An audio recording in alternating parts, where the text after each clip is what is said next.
చదువు లేనోడు 5-6 అడిగి ఫైనల్ చేసుకుంటాడు. కాబట్టి చదువు లేని వాళ్ళతో గొడవ లేదు. చెప్పామంటే ఆ మాట మీద అబ్బాయి ఫలానా రకంగా బోధిస్తారు, నువ్వు సచ్చినా వినొద్దంటే అట్నేనండి అని గట్టి కూర్చుంటాడు. ఈ అటు ఇటు కానివాడు ఎవడో తెలుసా? వీడికి తెలుసని హెచ్చులు తెలియదు, చెప్పినా వినడు. ఇట్లాంటి సోదరులతోనే తలకాయ నొప్పి. దేవునికి స్తోత్రం.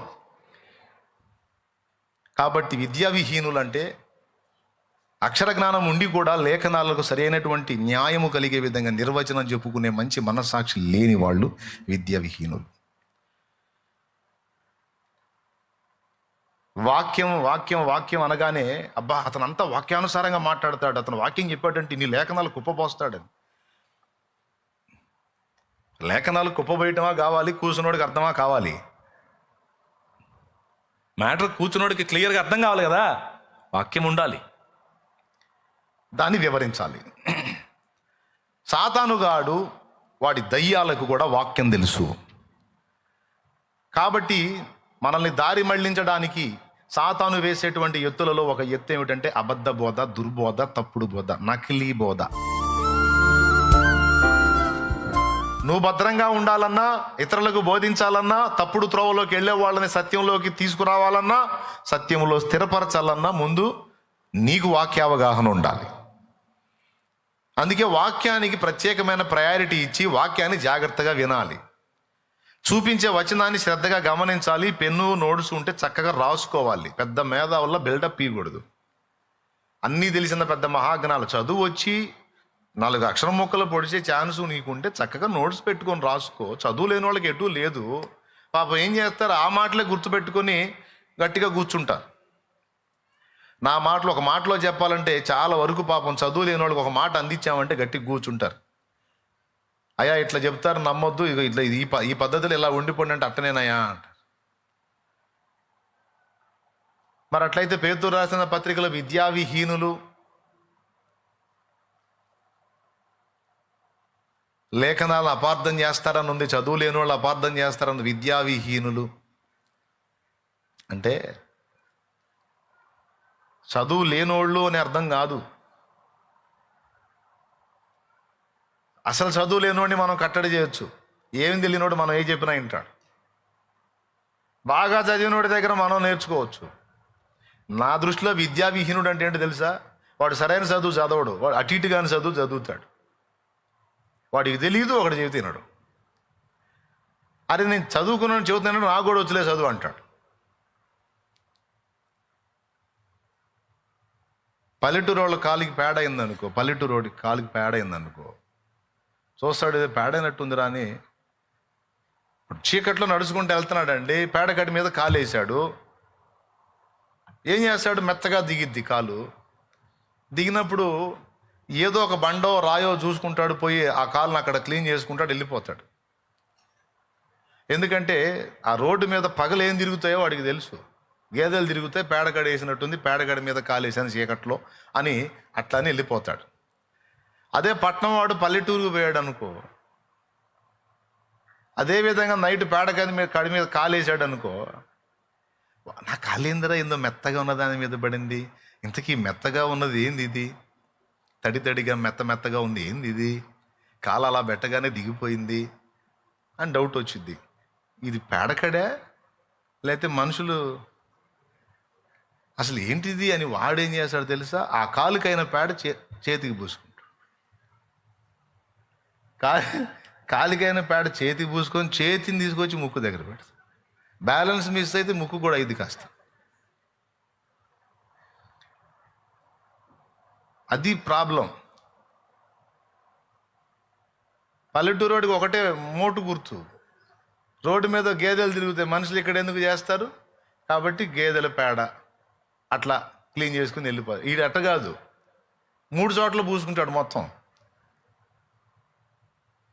అట్లాగనే కొంతమంది వ్యవహారం అలా ఉంటుంది. విద్యావిహీనులు అంటే లేఖనములకు అపార్థం కల్పిస్తారంటే చదువు లేనోళ్ళని కాదు.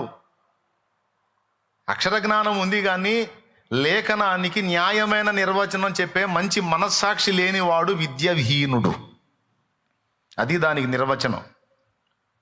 అర్థమైందా? అక్షర జ్ఞానం లేనివాడిని మనం కాపాడుకోవచ్చు. ఎందుకంటే ఇప్పుడు నువ్వు ఎక్కడ దాకా వద్దు, పల్లెటూరికి పోయి నువ్వు ఏదన్నా బిజినెస్ స్టార్ట్ చేయి, లేకపోతే నువ్వు ఏదైనా వర్క్ మొదలుపెట్టు, ఎవడు రాడు నీ దగ్గరికి. బార్బర్ షాప్ పెట్టి నేను మంచిగా టౌన్లో బాగా తరపీదయ్యి వచ్చానయ్యా, రాండి మీకు గడ్డాలు గీస్తానంటే రాడు. భలేవాడి పోవాయా, మా కోటేశ్వరరావు ఉన్నాడు ఆడికే పోతామంట. ఎందుకు? ఏమో కొత్తోడని పోయి కూర్చుని కట్టింగ్ చేయరంటే వాడు అరగుండు కొడితే. అలాగే మా కోటేశ్వరరావుకి అయితే తెలుసా నాకెట్ట కొట్టాలి అటు కొడతాడని. పోతే ఒక పట్టాన్ని నమ్మడు నిన్ను.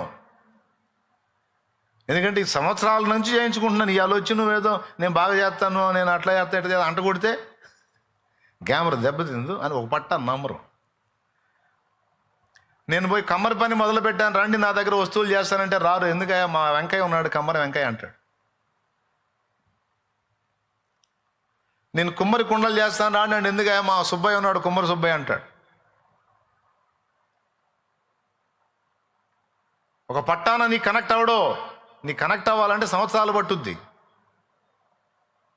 పల్లెటూరులో సేవ కూడా అంతే. నువ్వు వెళ్ళి యేసు ప్రభుని గురించి నువ్వు మొదలు పెడితే అలాగా స్వామి అట్టయితే వచ్చి కూర్చుంటాను స్వామి హల్లేలూయా అనుకుంటూ రారు.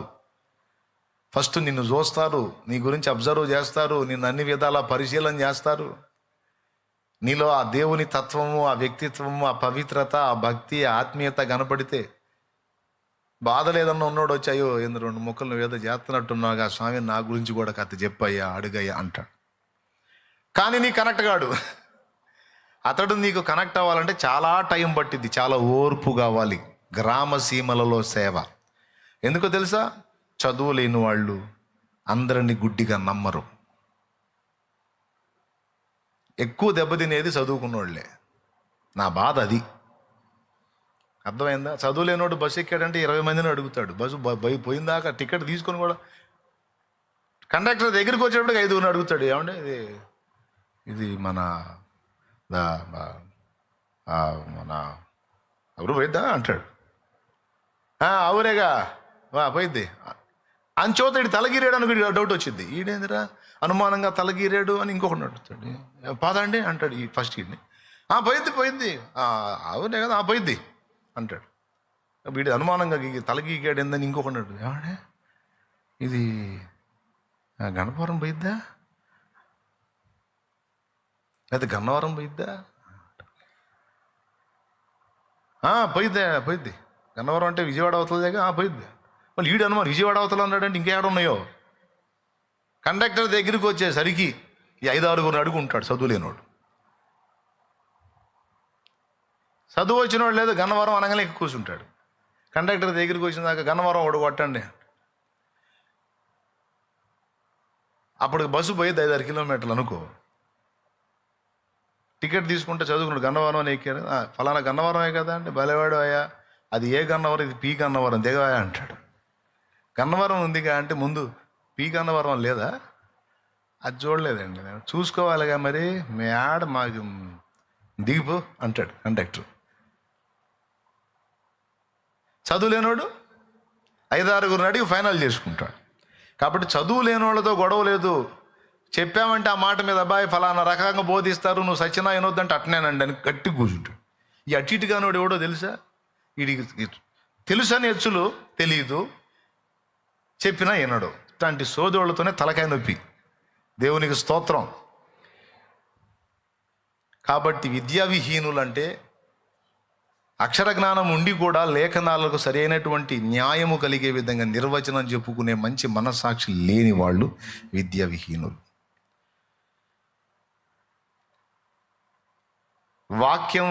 వాక్యం అనగానే అబ్బా అతను అంతా వాక్యానుసారంగా మాట్లాడతాడు, అతను వాక్యం చెప్పాడంటే ఇన్ని లేఖనాలు కుప్పపోస్తాడని. లేఖనాలు కుప్పబోయటమా కావాలి, కూర్చున్నోడికి అర్థమా కావాలి? మ్యాటర్ కూర్చున్నోడికి క్లియర్గా అర్థం కావాలి కదా. వాక్యం ఉండాలి, దాన్ని వివరించాలి. సాతానుగాడు వాడి దయ్యాలకు కూడా వాక్యం తెలుసు.